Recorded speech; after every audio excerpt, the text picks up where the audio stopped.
ఈ ఎల్నినో రాబోతుంది అని అంటున్నారు కదా, మరి నిజంగా దీనికి భయపడాలా?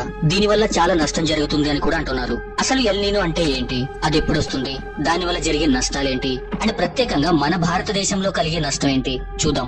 సాధారణంగా పెసిఫిక్ మహాసముద్రంలో నీరు ఒక స్టాండర్డ్ టెంపరేచర్ లో ఉంటుంది, అండ్ ఆ సముద్రం మీదుగా తూర్పు నుంచి పడమర దిశగా గాలులు వీచుతూ ఉంటాయి. కానీ ఈ గాలులు బలహీన పడితే పెసిఫిక్ మహాసముద్రంలోని నీరు ఎక్కువగా వేడెక్కుతుంది. దీనివల్ల కొన్ని దేశాల్లో ఎక్కువ వర్షాలు, కరువులు, ఉష్ణోగ్రతలు పెరగడం వంటివి జరుగుతాయి. ఈ ప్రక్రియనే ఎల్నినో అంటారు. ఇది కేవలం సముద్రంలో జరిగే మార్పు మాత్రమే కాదు, ఇది ప్రపంచవ్యాప్తంగా ప్రభావితం చేస్తుంది.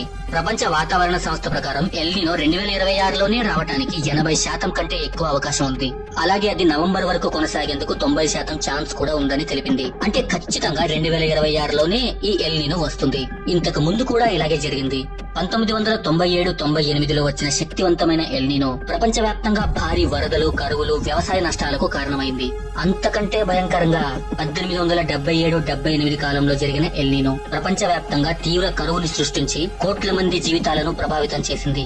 ఇదంతా సరే గానీ మరి దీని ప్రభావం భారతదేశంలో ఎలా ఉండొచ్చు అంటే, మన భారతదేశానికి అత్యంత కీలకమైనది దక్షిణ పశ్చిమ ఋతుపవనాలు. మన దేశ వ్యవసాయంలో పెద్ద భాగం వర్షాలపై ఆధారపడి ఉంటుంది. ఈ ఎల్నినో వస్తే మాన్సూన్ బలహీనపడే అవకాశం ఉంటుంది. ఒకవేళ మాన్సూన్ బలహీన పడితే వర్షపాతం తగ్గొచ్చు, పంట దిగుబడులు పడిపోవచ్చు, నీటి కొరత ఏర్పడొచ్చు, విద్యుత్ ఉత్పత్తి ప్రభావం పడిపోవచ్చు, ఆహార ధరలు కూడా పెరగొచ్చు. అంతేకాదు ఎల్నినో వాతావరణంలో అదనపు వేడి విడుదల చేస్తుంది. దీని కారణంగా 2027 అంటే వచ్చే సంవత్సరం ప్రపంచ చరిత్రలోనే అత్యంత వేడి సంవత్సరంగా నమోదయ్యే అవకాశం ఉంది. 2026లోనే ఎండలకు తట్టుకోలేకపోతున్నాం, 2027 ఇంకా వేడిగా ఉంటుందంట.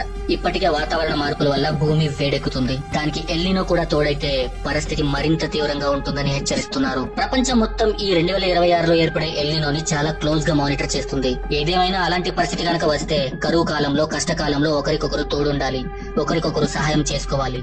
అప్పుడే అందరూ కలిసి ఆ పరిస్థితులని ఎదుర్కోగలం.